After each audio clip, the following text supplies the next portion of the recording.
পিতা পুত্র পবিত্রাত্মার নামে আমেন। ঈশ্বর প্রায় নম্র ও উপেক্ষিত মানুষদের ব্যবহার করেন তার সত্য ঘোষণা করার জন্য। পোপ ফ্রান্সিস একবার বলেছিলেন, খ্রিস্টের সত্য জোর করে বা অহংকারের সাথে চাপিয়ে দেওয়া যায় না। এটি ভালোবাসার একটি আমন্ত্রণ।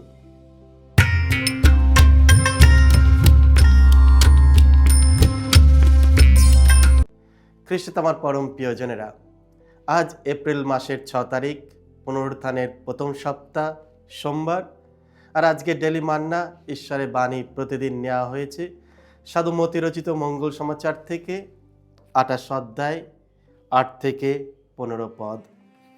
এসো আমরা ভক্তিভাবে আজকের এই বাণীটি শুনি।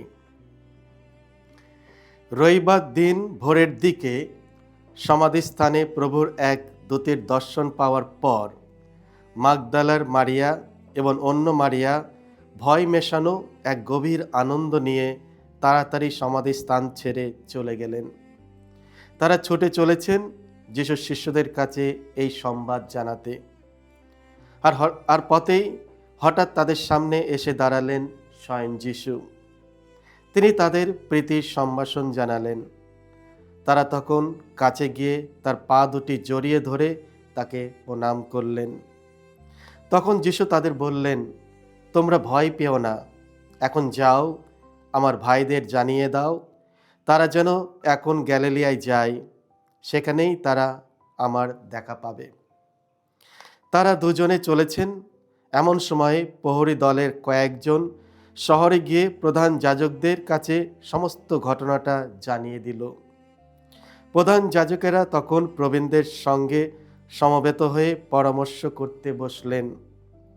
তারপর সৈন্যদের হাতে তারা বেশ কিছু টাকা দিয়ে বললেন, শোনো, তোমরা কিন্তু এই কথা বলবে, ওর শিষ্যরা রাত্রে এসেছিল, আমরা যখন ঘুমাচ্ছিলাম তখন তারা এসে ওর মৃতদেহটাকে লুকিয়ে তুলে নিয়ে গেছে। কথাটা যদি প্রবেশপালের কানে যায় তাহলে আমরা নিজেরাই বুঝিয়ে সুঝিয়ে তাকে শান্ত করব আর দেখব তোমরা যেন কোনো ঝামেলায় না পড়ো। সৈন্যরা তাই সেই টাকা নিয়ে তাদের নির্দেশ মতোই কাজ করল। এই গল্পটা তখন ইহুদিদের মুখে মুখে ছড়িয়ে পড়ল, আর আজও তা প্রচলিত রয়েছে। এই হলো প্রভু যিশুর মঙ্গল সমাচার। প্রভু যিশু তোমার মহিমা প্রচারিত হোক। সত্য ও মিথ্যা, ফ্যাক্ট অ্যান্ড ফিকশন। যে সত্য কখনো দামিয়ে রাখা যায় না। খ্রিস্টে আমার পরম প্রিয়জনেরা, আজকের পবিত্র মঙ্গল সমাচারে আমরা যিশুর পুনরুত্থানের প্রতি দুই ধরনের প্রতিক্রিয়া দেখতে পাই, বিশ্বাস ও ভয়, সত্য ও মিথ্যা, সাহস ও প্রতারণা। আজকের মঙ্গল সমাচারে আমরা শুনলাম রবিবার দিন ভোরবেলায় দূতের দর্শন পাওয়ার পর মাগদালার মারিয়া এবং অন্য মারিয়া ভয় মেশানো এক গভীর আনন্দ নিয়ে সমাধি থেকে দৌড়ে বেরিয়ে আসে।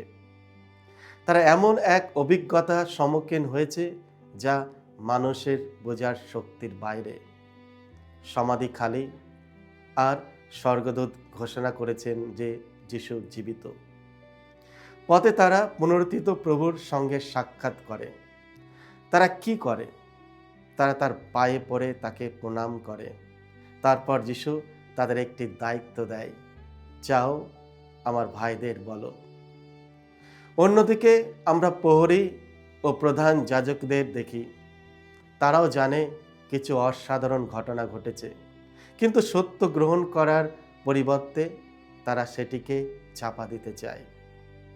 তারা মিথ্যা গল্প বানায় এবং টাকা দিয়ে প্রচার করায় শিষ্যরা এসে তাকে চুরি করে নিয়ে গেছে যখন আমরা ঘুমাচ্ছিলাম। এখানেই আজকের মূল বার্তা। যিশুর পুনরুত্থান আমাদের প্রত্যেকের কাছ থেকে একটি প্রতিক্রিয়া দাবি করে। আমরা মহিলাদের মতো প্রতিক্রিয়া জানাতে পারি, খোলা মন, বিশ্বাস ও সাহস নিয়ে, অথবা নেতাদের মতো ভয়, অস্বীকার এবং সত্যের বিরোধিতা করে। মহিলারা আমাদের 3টি গুরুত্বপূর্ণ শিক্ষা দেয়। প্রথম, সুসংবাদ ভাগ করে নেওয়ার জন্য তৎপর হও। যিশুর সঙ্গে তাদের সাক্ষাৎ তাদের এমন আনন্দে পূর্ণ করে যা লুকিয়ে রাখা যায় না।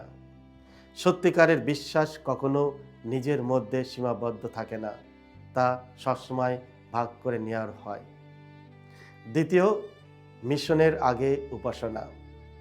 যাওয়ার আগে তারা তার পায়ে পড়ে তাকে প্রণাম করে। আমাদের কাজ সবসময় যিশুর সঙ্গে ব্যক্তিগত সম্পর্ক থেকে উৎসারিত হওয়া উচিত। তৃতীয়, ভয় করো না। যিশুর প্রথম কথা, তোমরা ভয় পেও না। ভয় আমাদের থামিয়ে দিতে পারে, কিন্তু পুনরুত্থান আমাদের সাহস দেয়। অন্যদিকে ধর্মীয় নেতারা আমাদের একটি কঠিন সত্য স্মরণ করিয়ে দেয়।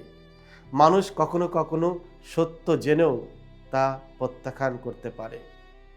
অহংকার, ভয় এবং স্বার্থ আমাদের ভুল পথে নিয়ে যেতে পারে। খ্রিস্টতে আমার পরম প্রিয়জনেরা, আজও পুনরুত্থানের সত্য অনেক সময় প্রশ্নবিদ্ধ হয় বা উপেক্ষিত হয়। কখনো কখনো আমরাও আমাদের বিশ্বাস নিয়ে নীরব থাকতে চাই, সমালোচনা, প্রত্যাখ্যান বা অসুবিধার ভয়ে। কিন্তু ইস্টার আমাদের আরও বড় কিছুতে আহ্বান জানায়। আমরা পুনরুত্থানের সাক্ষী। আমাদের জীবনেই ঘোষণা করুক যে যিশু জীবিত, শুধু কথাই নয়, ভালোবাসা, ক্ষমা, আশা এবং আনন্দের মাধ্যমে।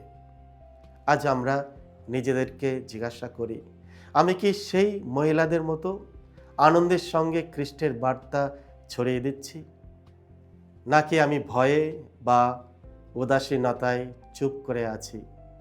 আমি কি সত্যের পক্ষে দাঁড়াই, যদিও তা কঠিন? এই পুনরুত্থান সপ্তাহে আমরা প্রার্থনা করি যেন আমরা পুনরুত্থিত প্রভুর সাহসী সাক্ষী হতে পারি। আমাদের জীবন যেন এই সত্য ঘোষণা করে, কোনো মিথ্যা, কোনো ভয়, কোনো শক্তি খ্রিস্টের মৃত্যুর ওপর বিজয়কে কখনো দামিয়ে রাখতে পারে না। সকলকে জয় যিশু। ঈশ্বর আপনাদের সকলকে আশীর্বাদ করুন।